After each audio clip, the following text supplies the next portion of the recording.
প্রিয় বন্ধুরা, আজকে আপনাদের এমন একটি বই থেকে পড়ে শোনাব যা বাংলাদেশের সাবেক প্রধানমন্ত্রী শেখ হাসিনা কর্তৃক সরকারিভাবে নিষিদ্ধ করা হয়েছিল। বইটির নাম আমার ফাঁসি চাই, যা লিখেছিলেন বীর মুক্তিযোদ্ধা মতিউর রহমান রেন্টু। আমার বিশ্বাস এই বইটি শুনে আপনারা অনেক না জানা ইতিহাস ও কালো অধ্যায় সম্পর্কে জানতে পারবেন। আমি এও আশা করছি বইটি আপনাদের ভালো লাগবে।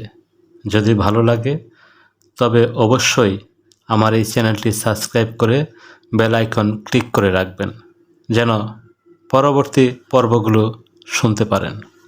তাহলে চলুন শুরু করা যাক। আমার ফাঁসি চাই, পর্ব 1।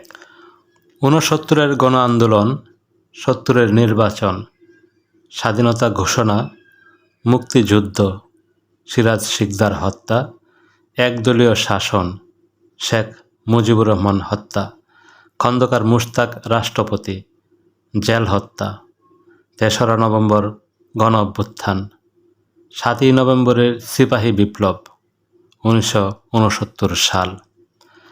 বাঙালি বিরচিত এক সংগ্রামের মাধ্যমে কারাগার থেকে বের করে আনল বাঙালির অবিসংবাদিত নেতা শেখ মুজিবুর রহমানকে। তথাকথিত আগরতলা ষড়যন্ত্র মামলার অভিযোগে পাকিস্তানি সরকার এক প্রহসনমূলক বিচার করেছিল শেখ মুজিবুর রহমান সহ সামরিক বেসামরিক কিছু বাঙালি লোকের উপর।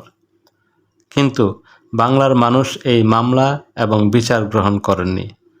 শুধু তাই নয়, এই মামলা এবং বিচারের বিরুদ্ধে তীব্র গণ আন্দোলন করে বাঙালিরা পাকিস্তান সরকারকে বাধ্য করল এই মামলা প্রত্যাহার করতে এবং শেখ মুজিবুর সহ সকল অভিযুক্ত ব্যক্তিকে নিঃশর্ত মুক্তি দিতে। তখন বাংলাদেশ ছিল পাকিস্তানের উপনিবেশ। আমাদের এই দেশের নাম ছিল পূর্ব পাকিস্তান। স্বাধীনতার পরে এই আগরতলা ষড়যন্ত্র মামলার অভিযুক্ত ব্যক্তিদের সাথে মিলেমিশে যতটুকু জানা যায় তা হলো পাকিস্তান যে আমাদের উপনিবেশ বানিয়ে রেখেছিল এবং ধর্মের নামে বাঙালিদের শোষণ করেছে, এটা তারা স্পষ্ট বুঝতে পেরেছিল। উপনিবেশিক শোষণ ও বাঙালিদের, বিশেষ করে বাঙালি সৈনিকদের বঞ্চিত করার বিষয়গুলো পাকিস্তান সামরিক বাহিনীর অন্তর্ভুক্ত বাঙালিদের মধ্যে কানাঘুষা চলছিল। পাকিস্তান সেনাবাহিনীর বাঙালি সৈনিকরা যখন তাদের প্রাপ্য পাওনা নিয়ে ভাবতে শুরু করলো, ঠিক এই মুহূর্তে পাকিস্তান সরকার শেখ মুজিবুর সহ সামরিক বেসামরিক বাঙালিদের গ্রেফতার করে ও আগরতলা ষড়যন্ত্র মামলা সাজায়। এই মামলায় অভিযুক্তরা পাকিস্তান থেকে বাংলাদেশ স্বাধীন করবে এরকম কোনো কঠিন সিদ্ধান্ত সেই সময় নেয়নি, তবে ক্রমশ নিজেদের অধিকার সম্পর্কে সচেতন হয়ে পড়েছিল। পাকিস্তান আমাদের অধিকার ও সচেতনতাকে অঙ্কুরে ধ্বংস করে দেওয়ার জন্য এই আগরতলা ষড়যন্ত্র মামলার সূত্রপাত করে। এমন অনেক অভিযুক্ত ছিলেন যারা ঢাকা ক্যান্টনমেন্টে আসামির কাঠগড়ায় দাঁড়ানো ছাড়া শেখ মুজিবুর রহমানকে আর আগে কখনোই দেখেনি। এক প্রত্যুষে পাকিস্তান থেকে বাংলাদেশকে স্বাধীন করে ফেলার এমন কোনো স্পষ্ট পরিকল্পনা বা সিদ্ধান্ত অভিযুক্ত কারোরই কখনোই ছিল না বলে আগরতলা মামলার প্রায় অভিযুক্তদের কাছ থেকে জানা যায়। অভিযুক্তদের প্রায় সকলেই বলেন, বাঙালিদের অধিকার থেকে বঞ্চিত রাখা এবং নির্যাতনের জন্যই মূলত পাকিস্তান সরকার তিলকে তাল বানিয়ে এই আগরতলা মামলা দায়ের করেন। পূর্ব পাকিস্তানের বাঙালিরা পাকিস্তানের নির্যাতনের বিরুদ্ধে বিরচিত গণ আন্দোলনের মাধ্যমে শেখ মুজিবসহ অভিযুক্ত সকলকে মুক্ত করে আনেন। 1969 সালে ছাত্রনেতা তুফাইল আহমেদের সভাপতিত্বে অনুষ্ঠিত এক ছাত্র জনতার বিশাল জনসভায় শেখ মুজিবকে বঙ্গবন্ধু উপাধি দেওয়া হয়। 1970 সালে পাকিস্তান সরকার জাতীয় পরিষদের এবং প্রাদেশিক পরিষদের নির্বাচন ঘোষণা করেন। মজলুম জননেতা মাওলানা আব্দুল হামিদ খান ভাসানীর নেতৃত্বে কিছু সংখ্যক বামপন্থী রাজনৈতিক নেতা নির্বাচন বর্জনের জোরালো আহ্বান জানান। মজলুম জননেতা মাওলানা ভাসানীর বক্তব্য ছিল, পাকিস্তান সরকারের নির্বাচনী ফাঁদে পা না দিয়ে পূর্বাঞ্চলকে স্বাধীন করার সংগ্রাম শুরু করা উচিত। তাদের স্লোগান ছিল, নির্বাচনে লাথি মারো, পূর্ব বাংলা স্বাধীন করো। অপরদিকে শেখ মুজিবুর রহমান নির্বাচনের পক্ষে ছিলেন এবং তিনি জনগণকে নির্বাচনে অংশ নেওয়ার আহ্বান জানান। জনগণ বঙ্গবন্ধুর আহ্বানে অভূতপূর্ব সাড়া দিল। গোটা পূর্ব পাকিস্তানে বঙ্গবন্ধু ও তার দল আওয়ামী লীগের পক্ষে নির্বাচনী জোয়ার বয়ে গেল। নির্বাচনে বঙ্গবন্ধু শেখ মুজিবুর রহমান ও তার দল আওয়ামী লীগকে বাঙালিরা পূর্ব পাকিস্তানের 169টি আসনের মধ্যে মাত্র 2টি ছাড়া বাকি 167টি আসনে বিজয়ী করল। মোট ভোটের শতকরা 92টি ভোট পড়ল বঙ্গবন্ধু এবং তার দলের পক্ষে। বঙ্গবন্ধু শেখ মুজিবুর রহমান সারা পাকিস্তানের সংখ্যাগরিষ্ঠ নেতা হলেন। পাকিস্তানের তৎকালীন রাষ্ট্রপতি জেনারেল ইয়াহিয়া খান বঙ্গবন্ধুকে পাকিস্তানের ভাবী প্রধানমন্ত্রী হিসাবে অভিহিত করলেন, কিন্তু পশ্চিম পাকিস্তানের সংখ্যাগরিষ্ঠ নেতা জুলফিকার আলী ভুট্টো এবং পাকিস্তানের প্রেসিডেন্ট জেনারেল ইয়াহিয়া খান বঙ্গবন্ধুকে প্রধানমন্ত্রী এবং তার দল আওয়ামী লীগকে পাকিস্তানের ক্ষমতা না দেওয়ার জন্য নানান চক্রান্ত শুরু করলেন। পূর্ব পাকিস্তানের রাজনৈতিক পরিস্থিতি হলো আগ্নেয়গিরির মতো। বাঙালি চরম উৎকণ্ঠিত, উত্তেজিত, রাজপথ মিছিলে মিটিংয়ে প্রকম্পিত, ঘরে ঘরে মানুষে মানুষের উদ্বেগ, উৎকণ্ঠা।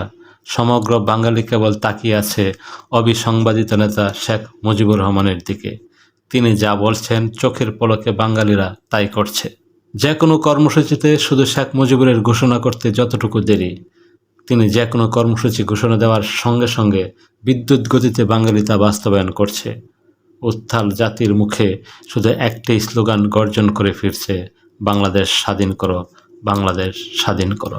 এরই মধ্যে বঙ্গবন্ধু শেখ মুজিবুর রহমান 7ই মার্চ রেসকোর্স ময়দানে জনতার সভা ডাকলেন। ভোর না হতেই লক্ষ লক্ষ বাঙালি রেসকোর্স ময়দানে সমাবেত হলো স্বাধীনতা প্রশ্নে নেতার রায় শোনার জন্য। লক্ষ লক্ষ জনতার সামনে এসে দাঁড়ালেন বঙ্গবন্ধু শেখ মুজিবুর রহমান। কিন্তু বঙ্গবন্ধু শেখ মুজিবুর রহমান স্বাধীনতা ঘোষণা করেও স্বাধীনতা ঘোষণা করলেন না। পাকিস্তান সরকারের কাছে বঙ্গবন্ধু শেখ মুজিবুর রহমান মূলত 4টি কন্ডিশন বা দাবি দিয়ে তার ভাষণ শেষ করলেন। বঙ্গবন্ধু বললেন, আমার দাবি মানতে হবে প্রথমে, তারপর তিনি বিবেচনা করে দেখবেন অ্যাসেম্বলিতে যাবেন কি যাবেন না। যদিও বঙ্গবন্ধু শেখ মুজিবুর রহমান বললেন, এবারের সংগ্রাম আমাদের মুক্তির সংগ্রাম, এবারের সংগ্রাম স্বাধীনতার সংগ্রাম, তারপরেও বলা যায় না বঙ্গবন্ধু শেখ মুজিবুর রহমান 71-এর 7ই মার্চ স্বাধীনতার ঘোষণা করেছেন। 7ই মার্চ 1971 তিনি স্বাধীনতা ঘোষণা করেও স্বাধীনতা ঘোষণা করেননি। অজ্ঞাত কারণে তিনি 71-এর 7ই মার্চ পরিষ্কারভাবে স্বাধীনতা ঘোষণা না করে স্বাধীনতা ঘোষণা করতে একটুখানি বাকি রাখলেন এবং পাকিস্তানি সরকারের উদ্দেশ্যে 4টি দাবি তুললেন। আবার তার এই দাবি মেনে নেওয়ার জন্য পাকিস্তান সরকারকে সুনির্দিষ্ট সময়সীমাও বেঁধে দিলেন না। তখন যে অসহযোগ আন্দোলন চলছিল তা বজায় রাখার নির্দেশ তিনি দেন এবং সেই সাথে নতুন করে যোগ করলেন খাজনা, ট্যাক্স সব বন্ধ করে দেওয়ার। হরতাল প্রত্যাহার করলেন, স্কুল, কলেজ, অফিস, আদালত, কলকারখানা সব বন্ধ ঘোষণা করলেন। মাস শেষে কর্মচারীদেরকে বেতন নিয়ে আসতে বললেন। শিল্পের মালিককে শ্রমিকদের বেতন পৌঁছে দেওয়ার জন্য আহ্বান করলেন। রেডিও টেলিভিশন তার সংবাদ প্রচার না করলে বাঙালিদের রেডিও টেলিভিশনে যেতে নিষেধ করলেন। আন্দোলন তখন নতুন মোড় নিল। বাঙালি বুঝতে পারল স্বাধীনতা ছাড়া আর কোনো উপায় নেই।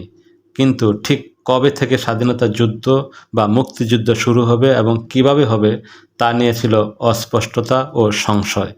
কারোরই কোনো পরিষ্কার ধারণাই ছিল না। কোনো এক অজ্ঞাত কারণে 71-এর 7ই মার্চ বঙ্গবন্ধু শেখ মুজিবুর রহমান এককভাবে সুস্পষ্ট করে স্বাধীনতা ঘোষণা করলেন না কেন তা কখনো কোনোদিন পরিষ্কারভাবে জানা হয়নি। বিশ্লেষণ এবং সাময়িক পরিসংখ্যানে জানা যায় 7ই মার্চ বঙ্গবন্ধু শেখ মুজিবুর রহমান যদি পাকিস্তানের সাথে সম্পর্ক ছিন্ন করে বাংলাদেশকে স্বাধীন সার্বভৌম দেশ হিসেবে ঘোষণা করতেন এবং সুদূর 12,000 মাইল দূর থেকে আসা পাকিস্তানি সৈন্যদের বন্দী করতে বলতেন, তাহলে পাকিস্তানি সৈন্যদের সাথে বাংলাদেশি সৈন্য, ইপিআর, পুলিশ ও জনতার যে লড়াই বা যুদ্ধ হতো, সেই যুদ্ধের মাত্র কয়েকদিনের মধ্যেই সামান্য রক্তপাতের বিনিময়ে আমাদের দেশ মুক্ত বা স্বাধীন হতো। 1971 সালের 7ই মার্চ পর্যন্ত বাংলাদেশে তৎকালীন পূর্ব পাকিস্তান বা পাকিস্তানি সৈন্য সংখ্যা এতই নগণ্য ছিল যে পাকিস্তানি পাঞ্জাবি, সিন্ধি, বেলুচ সৈন্য বাঙালি সৈন্যদের কাছে অসহায় এবং মুখাপেক্ষী ছিল।